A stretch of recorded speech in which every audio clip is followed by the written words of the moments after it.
Coming Friday, the much-anticipated meeting between US President Donald Trump and Russian President Vladimir Putin is going to take place in Alaska.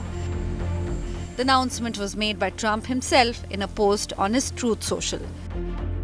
And this meeting is being seen as a victory for Kremlin, even if there are 3 days more to go.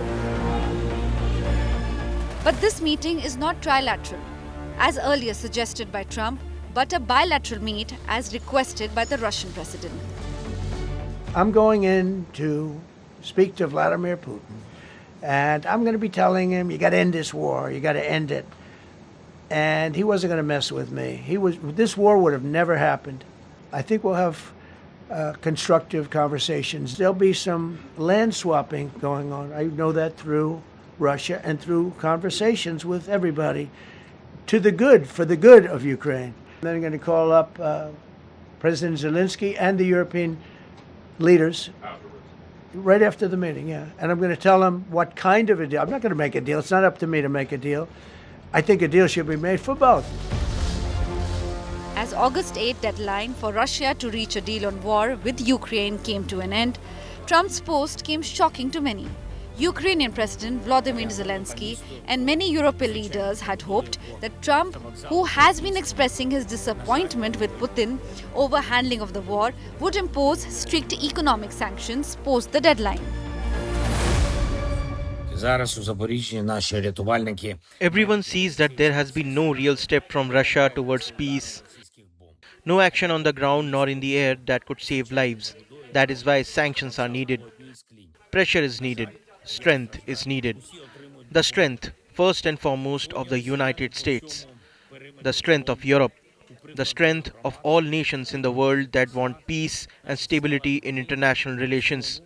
If Russia does not want to stop the war, then its economy must be stopped. The meeting comes after US Special Envoy Steve Witkoff's visit to Moscow last week. There are also concerns that Ukraine may have made certain territorial concessions, which President Zelensky has opposed.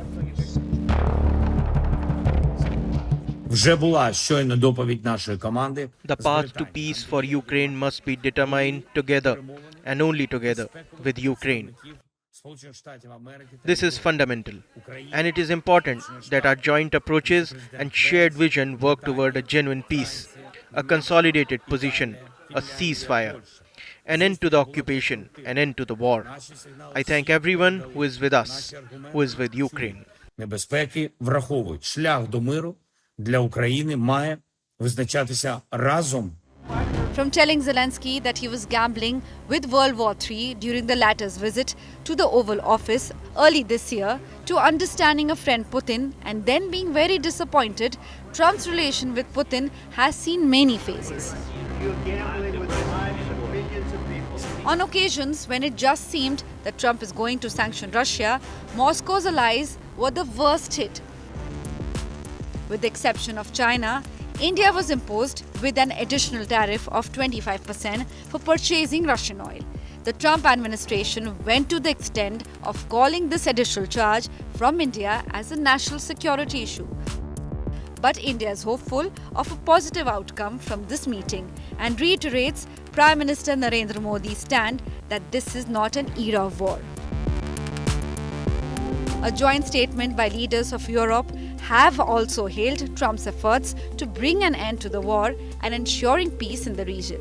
But they are against any territorial changes and said peace in Ukraine can return only when Ukraine is included in the talks. We are preparing intensively for this meeting at the European level together with the American government. And we hope and assume that the government of Ukraine and the President Zelensky will participate in this meeting. We hope that there will be a breakthrough on Friday.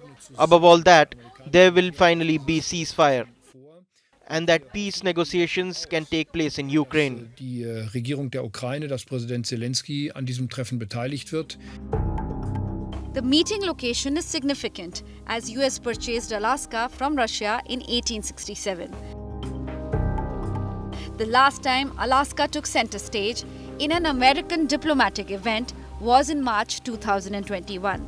when Joe Biden's newly minted diplomatic and national security team met their Chinese counterparts in Anchorage. With Mahashweta Lala, Bureau Report, India Today.